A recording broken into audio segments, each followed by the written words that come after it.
તો આમાં કેવું છે માતાજી કે સૌથી વસ્તુ અગત્યની એ છે કે જીવનના આ આયામ ઉપર તમે આવી ગયા, બરોબર? તો હવે તમે જીવનને શું સમજો છો એમ?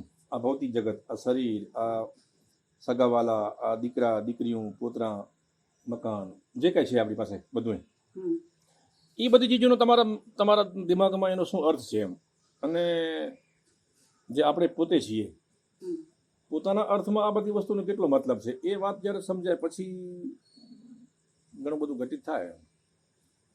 પહેલું તો આ જે આપણી આજુબાજુ જે એક જે બધું માયા રચાયેલી છે બધી, એ માયાને પહેલી સમજવી પડે, અને આપણે એને કયા એંગલથી લઈએ છીએ એમ, ટૂંકમાં એને શું માનીએ છીએ આપણે, અને એની સાથેનું આપણું એટેચમેન્ટ છે, એટલે ભાવનાત્મક જોડાણ છે. એ ભાવનાત્મક જોડાણ કેટલે અંશ સુધી આપણે અંદર ઘૂસેલા છીએ, કે એક નાટક કરી રહ્યા છીએ, કે એકચ્યુઅલી શું છે એ ચીજની જ્યારે સમજ આપણી અંદર ક્રિએટ થાય ને પછી બોધ શરૂ થઈ જાય અંદર. બોધ થવા માટે આજે આખી માયા રચાયેલી છે આપણી આજુબાજુ, એ માયામાંથી જ્યારે મન હટે તો અંદર બોધ શરૂ થાય ધીમે ધીમે. એવું છે. એટલે તમે જીવનને શું સમજો છો એની ઉપર સૌથી વધારે મહત્વનો સાથે જે જોડાયેલા છે, બરાબર, દીકરી ભત્રીજી, આ તે આપણો કુટુંબ કબીલો, એ આપણી ફરજના દાયરામાં આવે છે.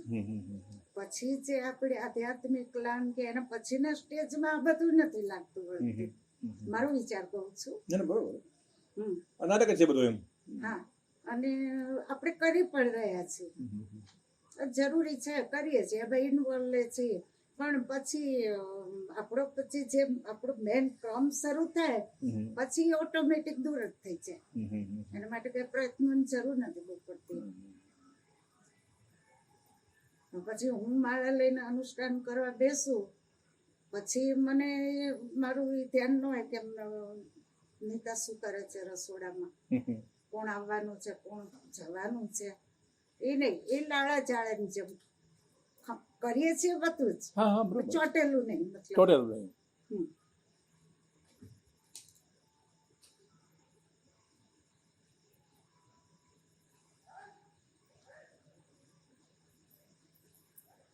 તમે તમારી જાતને, એટલે કે તમે તમારું નામ પૂર્ણિમાબેન ને? પ્રવીણાબેન, ઓકે. તો તમે જ્યારે તમને એમ લાગે કે હું પ્રવીણાબેન હું, તો તમારે જે શરીરનો બોધ છે, માનો કે પગના અંગૂઠો રહે, પગના અંગૂઠે લઈ કરીને છેક માથાની ચોટી સુધી તમે તમારી જાતને પ્રવીણાબેન કહો છો યા હું કહો છો, ત્યારે એનો જે હુંકારનો બોધ ક્યાં, કઈ જગ્યા ઉપર થાય છે? જેને હું કહું છું, હું એટલે હું મારો અહીં છે, હું મારો અહીં છે, કે મારો હું નાભીમાં છે, મારો કમરમાં છે, મારો પગમાં છે? પહેલા તો સમગ્રમાં હતો. હા. પછી સત્સંગ કરું છું તોય હું પ્રવીણાબેન છું, કથા કરવા બેઠી તોય હું પ્રવીણાબેન જ છું, સગા સંબંધીને જાનમાં ગયા તોય હું પ્રવીણાબેન છું. પહેલા સર્વમાં હતું, એ જ એમાં જ ઓતપ્રોત હતા. નહીં, હું તમારા શરીર, તમારા બોડીમાં તમે જ્યારે તમારી જાતને જ્યારે હું માનો છો કે હું પ્રવીણાબેન યા હું, તો જ્યારે હુંનો અહીંયા બોધ થાય છે ત્યારે એનો શરીરના કોઈ અંગ ઉપર, ખાસ અંગ ઉપર એનો એક અહેસાસ હોય, કે આપણે ખ્યાલ આવે કે જે આપણો હું કે આત્મા જેને આપણે કહેતા હોઈએ ને, એ આપણો આત્મા ક્યાં છે એમ. હાર્ટથી હતો. હે? હાર્ટથી રહેતો એમ. ઓકે. અને સંપૂર્ણ પૂરા બોડીમાં હતો. આખી બોડીમાં વાઇબ્રેશન ફેલાય. હા, હાર્ટથી હતું કે હું જ કરું છું બધું. બહુ વર્ષો થઈ ગયા. આનંદનો ગરબા કરવા જાઉં તો મને તો હું કરું છું, માં કરાવે છે એ ભાવ નહોતો. ના, એ તો બરોબર છે, શરૂઆતની વાત છે. પણ અત્યારે એમ થાય કે હું એટલે કઈ નથી, કરાવવા વાળી કરે છે, હું તો મશીનની જેમ ચાલુ છું એની ચાવી પ્રમાણે. સર્વસ્વ હું નથી.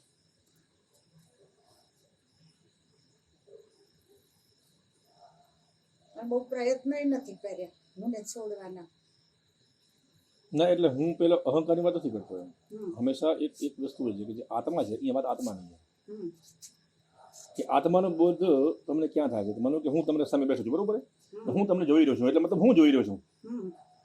મારું નામ રામજીભાઈ છે, રામજીભાઈ તમને જોઈ રહ્યો, તો રામજીભાઈ એકચ્યુઅલી ક્યાંથી જોઈ રહ્યો છે એમ? આ તો મારી આંખની ઇન્દ્રિય છે, તો હું મારી આંખમાંથી જોઈ રહ્યો છું, કે યા મારા ગાલ ઉપરથી હું તમને જોઈ રહ્યો છું, યા હું મારા કપાળમાંથી તમને જોઈ રહ્યો છું, કે હું મારા હાર્ટમાંથી તમને જોઈ, એકચ્યુઅલી હું રામજીભાઈ તમને ક્યાંથી જોઈ રહ્યો છે, આ મશીનના કયા હિસ્સામાંથી તમને હું જોઈ રહ્યો છું, હું એની વાત કરું છું. તમે જ્યારે જગતને જુઓ છો, તમે જ્યારે જગતને જુઓ છો ત્યારે તમે અંદર ક્યાંથી દુનિયાને જોઈ રહ્યા છો? તમારી આંખોમાંથી જુઓ છો, તમે હૃદયમાંથી જુઓ છો, યા તમે કપાળમાંથી જુઓ છો, કે એકચ્યુઅલી તમે શરીરના એવું તમે ઓબ્ઝર્વેશન કર્યું છે કે તમારો અંદરનો જે બોધ છે હુંનો, એ જગતને જ્યારે અનુભવે છે ત્યારે એ આખી શરીર સિસ્ટમમાં એ ક્યાંથી એ બોધને અનુભવ લે છે? ઓબ્ઝર્વેશન બહુ કર્યું જ નથી. કર્યું નથી. હા, પાછળ જ પગથિયા. આમાં પછી કઈ એમ કે વ્યક્તિને ઓળખવા વાળી તાકાતવાન જ છે, અને બિલકુલ બિન તાકાત વાળી હોય ને તો એ ખોટું ક્યાંય નહીં. આમાં જે પગથિયા પાછળ છીએ આપણે. અને હું એમ કહેતો, હમ હું તમને એમ કહું છું કે તમે જે તમને આનંદ પ્રગટ થશે, બરોબર? હમ અહીંયા વાત એ છે કે માનો કે આ અજવાળું છે, બરોબર? તો આ અજવાળાનો સ્ત્રોત્ર છે આ મોબાઈલની લાઇટ. આ મોબાઈલની અહીંથી લાઇટ ફેલાય છે બધે, બરોબર છે? હમ તો અજવાળું ત્યાં પડે છે, અહીં પડે છે, બધે પડે છે, પણ લાઇટ આવે છે અહીંથી. ક્યાંથી? હમ અહીંથી આવે છે. એ તો વાત નક્કી થઈ ગઈ ને, હમ બરોબર? તો હવે રામજીભાઈ બોલી, તમારી સામે રામજીભાઈ બોલી રહ્યો છે. અચ્છા. તો રામજીભાઈ મોઢામાંથી બોલે છે. ક્યાંથી બોલે છે? હમ બરોબર? કારણ કે મોઢામાંથી બોલાય. હમ પણ જ્યારે એ બોલાય છે ત્યારે મોઢું તો એક મશીન ઉપકરણ છે, એક સાધન છે, એક સ્પીકર છે. સ્પીકરમાંથી અવાજ નીકળે છે બહાર. પણ અંદર રામજીભાઈ શરીરના કયા પાર્ટમાંથી બેઠેલો છે કે ત્યાંથી એ મોઢા દ્વારા એને બોલાવે છે? સૌથી જ્યારે તમને તમારો બોધ થવા માંડે, તમારી અંદર પ્રેમ જાગે, પ્રેમના પણ અમુક ચરણ આવે. જ્યારે તમારી અંદર પ્રેમ જાગે તો પ્રેમની અંદર પણ પ્રેમનો એક પોઈન્ટ હોય. આપણા શરીરમાં પ્રેમનો એક પોઈન્ટ હોય, ત્યાંથી જ પ્રેમ પ્રગટ થાય. એટલે પ્રેમ શરીરના કયા હિસ્સામાંથી પ્રગટ થાય છે એ પિન પોઈન્ટ કયો છે, હું એની વાત કરું છું. અચ્છા. હૃદયમાંથી થાય, ગળામાંથી થાય. નહીં, મને તો હૃદયથી જ ઉપર હા, હોય. તો હૃદયનો તમે ખાસ મને પોઈન્ટ બતાવી શકો કે અહીં છે કે અહીં છે કે અહીં છે કે? ના. ઓકે, હવે જો હૃદય અહીં હોય, માનો કે તમને હૃદયમાંથી જાગે છે, તો એ ખાલી શુદ્ધ પ્રેમ છે. શું છે? શુદ્ધ પ્રેમ છે. પણ એમાં ક્યાંક ને ક્યાંક કન્ડિશન ભેગી આવશે. શું આવશે? હા, જો અહીંથી પ્રેમ શરૂ થયો, આ પોઈન્ટ છે, અને જેવો પ્રેમ શરૂ થાય અને છેક ગળાના આ કંઠકૂપ આવે ને, જે આ જોઈન્ટ થાય, એટલે આટલો મતલબ આપણો હું એટલે કે જે આપણો આત્મા, જ્યાંથી પ્રેમ પ્રગટ થાય છે. શું છે? એ એરિયા અહીંથી લઈને જો આ ગળાના ખાડો છે, આ કેટલો 6 આંગળ, કેટલું છે? 6 આંગળ છે. કેટલું? આ 6 આંગળ જેટલો જે હિસ્સો છે, ત્યાંથી જો આત્મા પ્રકાશ ફેંકતો હોય બારે, તો એમાં દિવ્યતા હોય. તો એની અંદર દિવ્યતા હોય. અને આખું જે આપણું જે આ થાઇરોઇડ ગ્રંથિ છે, આ જે સ્વર પેટી કહેવાય ને, એના નીચે સ્વર પેટી જો અંદર આવી ગઈ, સ્વર પેટીને જ અંદર પકડી લીધી, તો એ બોલો ને એટલે સીધી વાઇબ્રેશન ને ગોળે આમ ફેલાય. તમારી વાણી છે ને, જે આમ બોલો ને એટલે રીસરામ રીંગો પડતી સામે વ્યક્તિને અસર કરે. આ છે આપણા આત્માની તાકાત. એટલે હું જે વાત કરું છું હવે અસલ જ્ઞાનની વાત કરું છું, બરોબર ને? અને એ બોધ જેમ વધતો ઉપર ચડતો જાય તાળવામાં આવે. ક્યાં આવે? તાળવામાં આવે. અને તાળવામાંથી ઉપર ચડી અને અહીં આવે. ક્યાં આવે? હૃદયથી થઈને આગળ ચક્ર આવે. આગળ ચક્ર અહીંયા આવે. આ જે બોધ કનેક્ટ થઈ ગયો, હૃદયથી આગળ ચક્રનો બોધ કનેક્ટ થઈ ગયો, એટલે હું કોણ છું નો બોધ થવા માંડે.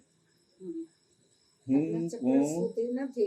અરે હા, તો હું કોણ છું નો બોધ થવા માંડે.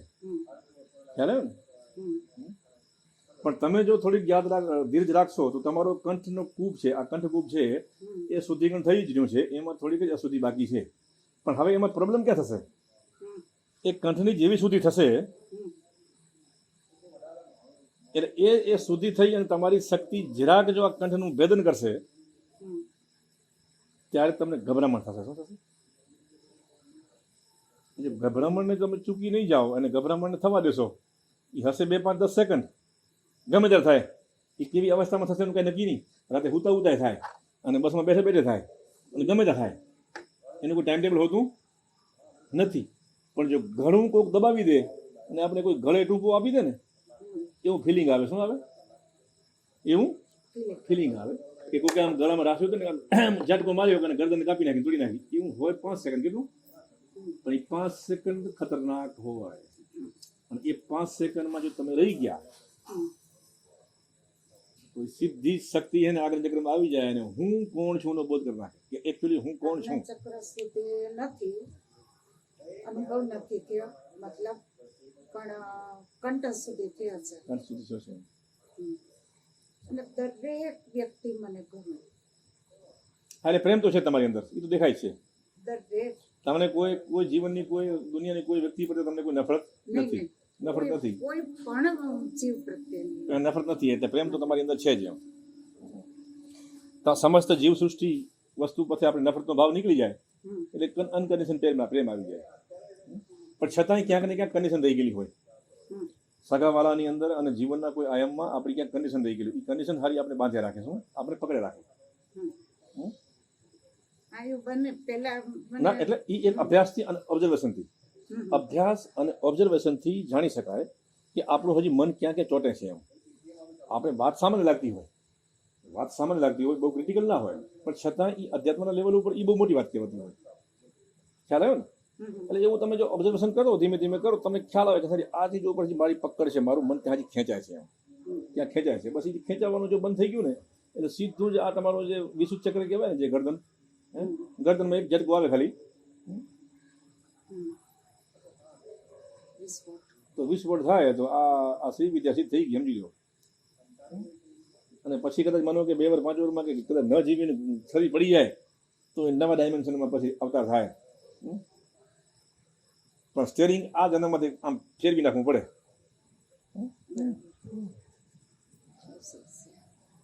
પણ એમાં હવે સમજની જરૂર છે, હવે હિંમતની જરૂર છે ને. જીવનને સમજવું અને જીવનની હિંમત કેળવવી. આ જગતમાંથી કશું જોટાઈ જવાનું નથી અને નથું આવી જવાનું. આ આવે છે ને જાય છે, બધા વેમ જ છે. શું આ બધા આવે છે ને જાય છે, જતું રહેશે ને આવતું રહેશે, એ બધું આ મનના વેમ. બાકી તો બધું શું છે કે કશું એવું કશું છે નહીં. એ વેમ જો તૂટી ગયો ને આપણો તો એ ગાડું હાલ્યો. અમુક થોડાક વેમ તોડવાની જરૂર છે. બાકી તો કોઈ પણ કાર્યક્રમ કરીએ, વિષ્ણુ સહસ્ત્રનો હોય કે સત્યનારાયણ ભગવાનની કથાનો હોય કે આનંદના ગરબાનો હોય, સત્સંગ ભજન વિથ હોય, એટલો સત્સંગ કોઈ પણ વસ્તુ કરું, પણ માણસો બધા એટલા બધા સારા જ મને મળે છે અને મને ગમે છે. ગમે તે એંગલથી તમે લો, પણ મને બધા જ લોકો બહુ ગમે છે. બધા ઉપર પ્રેમ એટલો આવે મને. તો એકચ્યુઅલી તમે કોઈ સવાલ ન થયો કે મને આ બધા ગમે છે અને બધા ઉપર પ્રેમ આવે છે, તો એકચ્યુઅલી પ્રેમ કોણ કરે છે અને કોને કરે છે? કોણ કરે છે અને કોને કરે છે? એમ કોને કરે છે પ્રેમ? અંદર વાળાથી થાય છે, બોડીથી નથી બધું. મારી ઈચ્છાથી પણ નથી, મારી બોડીથી પણ નથી.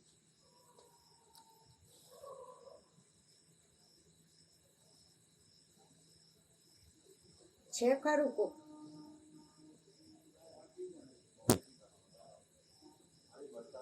અને અમે તો જો માં કરીએ, શિવાને પ્રેમ કરવા વાળા છીએ અમે, બરાબર?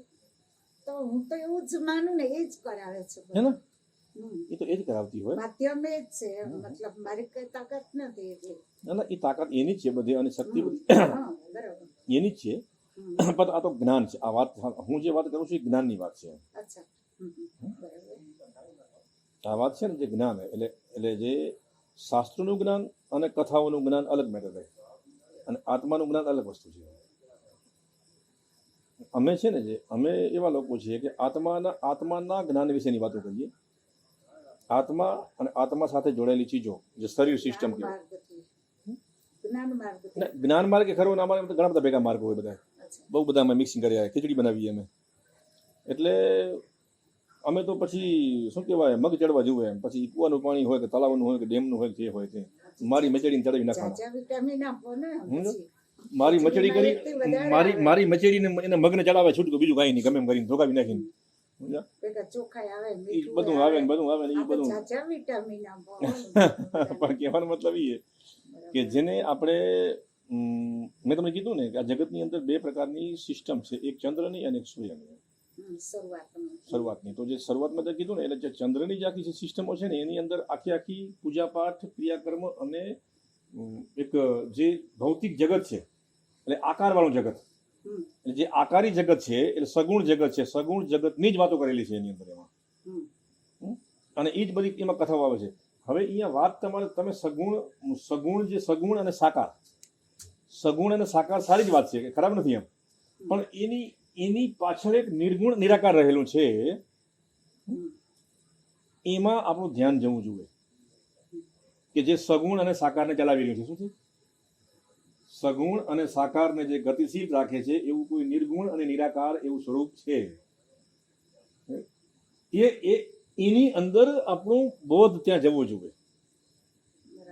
જો બોધ ત્યાં જાય તો સગુણ અને સાકારનો જે બોધ છે, આ દિવ્ય શક્તિઓના જે સ્વરૂપો છે, એ કઈ રીતે એ શક્તિઓ કઈ રીતે કામ કરે છે અને શક્તિઓ શેમાંથી પ્રગટ થઈ છે એનો બોધ થાય. તો પછી તમને શક્તિ બોલાવી ન પડે, એ શક્તિ તમારી અંદર સ્થાપિત થઈ જાય. પછી એ દુર્ગા હોય, કાલી હોય કે શિવા હોય, એ તમારાથી અલગ ના રહે, એ તમે ઈ થઈ જાઓ, તમે જ થઈ જાઓ. હા, હમણાં ભેદ છે. હજી તમે અને તમારી સિવા અલગ છે. શું? તમે અને તમારી સિવા અલગ છે, પણ જયારે બોધ થાય ત્યારે તમે સિવા બની જાઓ. પછી સિવા કઈ અલગ ના હોય, એ જ સિવા, બીજી સિવા કઈ. અને એ તમને તમને અહેસાસ કરાવે કે હું આ છું, તારી અંદર જે છું એ હું જ છું, એવો તમને અંદરથી મેસેજ આપે. શું આપે? કે તું જેને માને છે અને તું જેને જોવે છે અને તું જેને ભજે છે એ હું તો આ રહી, એ આ જ તો છું. હા, તો હું તમને એ સમજાવવા માંગુ છું. અને એ તમારી અંદર પ્રગટ થઈને તમને કહેશે કે તું જેને શોધી રહી છે એ આ તો છું અંદર. પણ મારી કેસેટ હું જોઉં ને મદ્રાસની, તો મને એમ થાય આ હું બોલું છું આ બધું. પછી આખું ગોઠવેલું ચિત્તમાં ના હોય આપણને.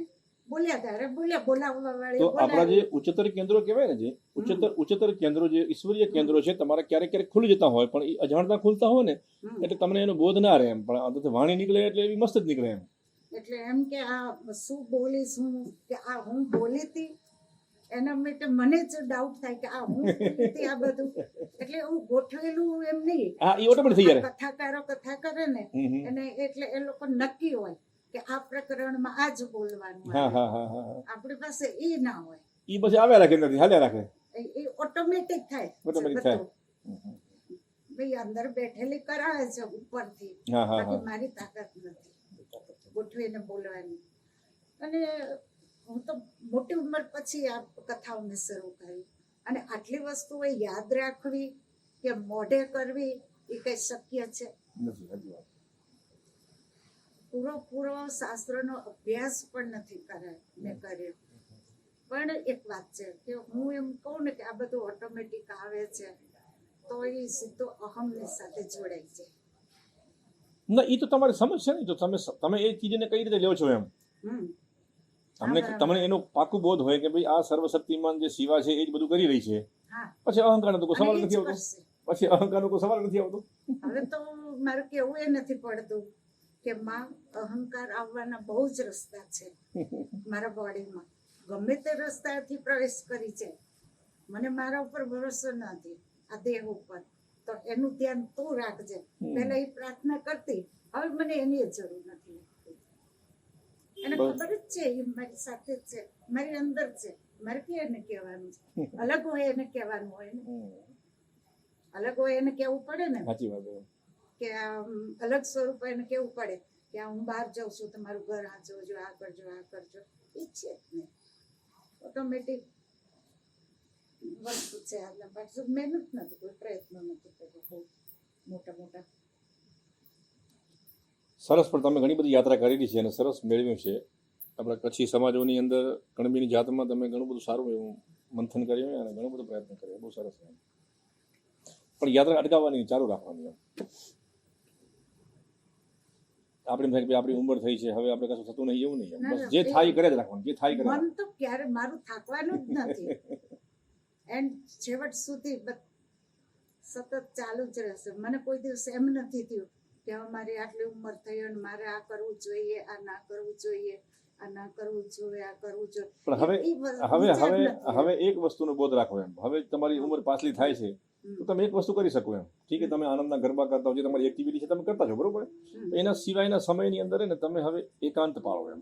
એકાંતની અંદર રહી અને તમે એ તમારી શિવાને એમ કહો કે તું મને તારો બોધ કરાવે, તું છો કોણ, મને તારી અસલિયત જોવી. શું બરાબર. તું જે હું જોઉં છું એ તો મારી મનની કલ્પના છે. શું છે મેં માનેલી છે એ તો મારા મનની કલ્પના છે એમ. કે શાસ્ત્રોમાં વર્ણન કરેલું છે એ પ્રમાણે કદાચ હું તને માનતી આવીશ. ઋષિ મુનિએ વર્ણન કરેલું છે, જે લોકોએ વર્ણન કર્યું છે, ગુણનું ગાન કર્યું છે, એ પ્રમાણે કદાચ હું તને માનતી હઈશ.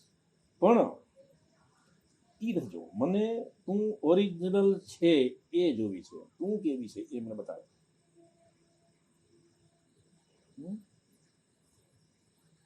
અને જો તમે સંકલ્પ કર્યો અને ખરેખર તમને જોવાની ઈચ્છા હશે તો ગળામાં ડપટું આવશે. એને હવે તૈયાર જ છે, કઈ બીક નથી. એક વાત બસ એમાં ખાલી હિંમત નહીં. અને શક્તિ જ્યારે એ પ્રગટ થશે ત્યારે તમને એક કલ્પના પણ નહીં કરી શકો કે એ શું છે. સમજ્યા? તમારા વિચાર, બુદ્ધિ, તમારું કલ્પના શક્તિથી બધું જ ભાંગીને ભૂકો કરશે. તમારી બધી જ માન્યતાઓને તમે જેટલું જાણ્યું છે એ બધાને ગડબડાડો કરીને આમ ઘા કરશે અને પછી કહેશે કે હું આ રે જોઈ લે. વિરાટ સ્વરૂપની જે ચિંતા. તમારું એક અક્કલ કામ નહીં કરે, તમારું બોધ કામ, તમારું જ્ઞાન, તમને બધું લાગશે કે આ શાસ્ત્રો બાસ્ત્ર બધું પાણી નાખીને ઉકેલી નાખો, આ તો કશું છે જ નહીં, આ તો મારી બધી આ શિવા જ મને છેતરી ગઈ. પોતે કેવી છે અને કેવી ચોપડીમાં લખાણું, મારી બેટી ચાલાક નીકળી. નરસિંહ મહેતાએ કાનાને જ્યારે એના ગુરુએ બોધ કરાયો કે કાનાને તું આગો કર ઘડીક વાર, અને કાનાને કહે કે તારી અસલિયત બતાડ. અને એ કાનાએ જ્યારે એની અસલિયત બતાડી તો પેલી તો નરસિંહ મહેતાએ ગાલ ઉડી દીધું કે 35 વર્ષ સુધી તે મને છેતરી રાખ્યો એમ કે તું કેવો છે મને બતાવ્યો નહીં એમ. આ તો મારા મનનો એમ હતો કે તું આવો હોય એમ, કલ્પના હતી એમ. પણ તું તો કાંક આજે અલગ જ આઈટમ એમ. તો તને કેમ થયું નહીં કે હું મારા ભક્તને મારું રૂપ બતાડું? તો કૃષ્ણની અંદર અવાજ આવે છે કે તે ઈચ્છા કરી હતી, તે માગ્યું નહોતું ને. તો બસ એ શિવાને પ્રાર્થના કરો કે તું મને શક્તિ દે કે તારી અસલિયત શું એ મારે જોવી છે. અસલિયત નથી જોઈ. એની અસલિયત, હા, એને કઈ મને તારી અસલિયત જોવી એમ. અને એ જોવા માટે કદાચ હું સામર્થ્ય નહીં હોઉં તો મને સામર્થ્ય પણ આપી દેશું. મને સામર્થ્ય પણ આપી દે અને તું કેવી છે એ મને જોવું એમ. અને જો મારી યોગ્યતા હોય આ જન્મમાં તો બતાડજે, હું તૈયાર રહીશ. અને કદાચ તારો સાક્ષાત થતે થતે મારો જીવ નીકળી હશે તો મને મંજૂર છે. શું મને મંજૂર હે એમ. પણ હવે આ જન્મમાં તો તારી અસલિયત જાણવા વગર તો નહીં જ મળું. એટલી ખુમારી અંદર આવશે ને એટલે આ ફીડી આવે એમ. અને એની શક્તિ તમને આપે. અનુભવ થયા છે પણ સાકારને જોવાની મહેનત નથી કરી. નહીં, એ સાકાર નહીં એ પોતે બતાવશે. એની કે તને જે બતાવ તું કેવી મને મારે મારી કલ્પના નથી કરવી એમ. હવે તું જેવી હોય એ બતાવીએ મને કે તું હો કોણ.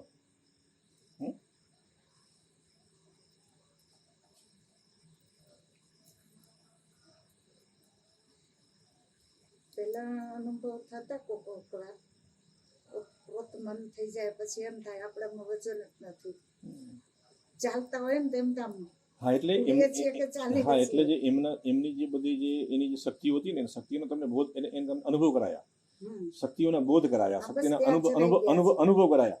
પણ એ અનુભવ બોધમાં ફર્યો નિયમ. અનુભવ છે ને જે નિયમ એવો છે, આધ્યાત્મિક નિયમ છે કે પહેલા અનુભવ થાય. બે પ્રકારના માણસો, અમુક માણસોને પહેલા અનુભવ થાય અને પછી બોધ થાય. અમુક માણસોને પહેલા બોધ થાય અને પછી અનુભવ થાય. અમે બધા એવા માટીના માણસો હોય કે અમને પહેલા બધા બોધ થાય અને પછી અનુભવમાં અમે પછી લાવીએ એમ. એટલે એવા અલગ અલગ બે પ્રકારના જગતમાં માણસો હોય છે. તો તમને અનુભવમાં તો પસાર થઈ ગયા છો, હવે તમને બોધની જરૂર છે. શું છે? તો એ બોધ થશે ને. અને બોધ માટે આપણું બુદ્ધિ ખુલ્લી હોવી જોઈએ. અને બુદ્ધિ ખુલ્લી કરવા માટે આપણે પ્રાર્થના કરવાની હોય કે ભાઈ મારી બુદ્ધિ તો તને હવે માપી શકતી નથી. બરોબર છે. મેં તો બહુ ધંપાછાડા કર્યા, તને જોવાના, તારા ગુણગાન ગાવાના વગેરે વગેરે બધું જ કર્યું, અને તે અનુભવ મને બતાવ્યા. હમ. હે? પણ હજી જોઈએ એટલી મજા ન આવી એમ. હજી કાંક તો બાકી રહી ગયું એમ. એટલે તું કાંક એવું બતાવી દે છેલ્લી બાકી, પછી મને ધરો થઈ જાય. આ કર્યું જ નથી મેં. બસ તો યાદ કરો. હમણાં તમે જે બોલો છો ને એ નથી કર્યું. બસ ઈ કરી નાખો એકવાર, જો હિંમત હોય તો કરી નાખો તો. પછી 2-4 દિવસે કોઈ ઘટના બનવાની હોય એનો અહેસાસ કરાવી દે, ઈ બતાવી દે આપણને. એટલે એને ઉલટું મન ચિંતામાં પડી છે કે મેં આ જોયું. નહીં બસ ઈ તો હવે કેવું હોય, અને ઈ બને જ પાછું. ઈ તો પાછું ભલે બનતું, એ તો છે ને જે તમારી જે અંદરની જે દિવ્ય દ્રષ્ટિ ખુલેલી હોય ને, એટલે જે ઘટનાઓ જે ભવિષ્યમાંથી ઘટના આવતી હોય, તમે એને જોઈ લીધી. ઓકે, હવે એ તો બધા આવે છે ને જાય છે. આ મહત્વ નથી આપ્યું, મતલબ. પણ આ એક વાત છે કે આપણે તો જે ભય લાગે કે જે થાય, ટેન્શન આવે કે જે થાય તે, પણ મતલબ એ બધી ઘટનાઓ છે એમ. પણ એના માટે માતાજી એકાંત જરૂરી છે. તમને જે મેં તમને જે પ્રયોગ કીધો ને, એ પ્રયોગ તમે તો જ કરી શકો કે તમે લોક વ્યવહાર કહેવાય ને, જે લોક વ્યવહારથી તમે થોડાક દૂર રહેવું પડે એમ. કારણ કે મનુષ્યની જે હાજરી છે ને, જે આ મેં હું તમને જે કહું છું ઈ બોધ કરવા માટે મનુષ્યની હાજરી વિક્ષેપ પાડે. એમાં શું, જ્યારે પણ એવું જીવનના અમુક આયામ ઉપર તમને સમય મળે, મહિના 2 મહિના, એવા એકાંત વાસ તમે સેવો. જ્યારે પણ તમારી અનુકૂળતા હોય ત્યારે એવો એકાંત સેવી અને તમે એમાં રહ્યો ને, જો તો શક્યતા વધી જાય છે ઘણી બધી. હમણાં વિચાર્યું હતું હરિદ્વાર જવાનું હતું કથાના આમંત્રણમાં. અચ્છા. એટલે પછી એમ હતું કે ત્યાં એકલા, મેં કીધું કિરીટભાઈના પપ્પા આવે તો સાથે જ, બરોબર, કોઈ જગ્યાએ ફરવાનું નહીં, એક જ રૂમ અને ગંગાજીના કિનારે બેઠા બેઠા જપ યજ્ઞ. આ નક્કી કર્યું હતું. પણ આ પછી આ લોકો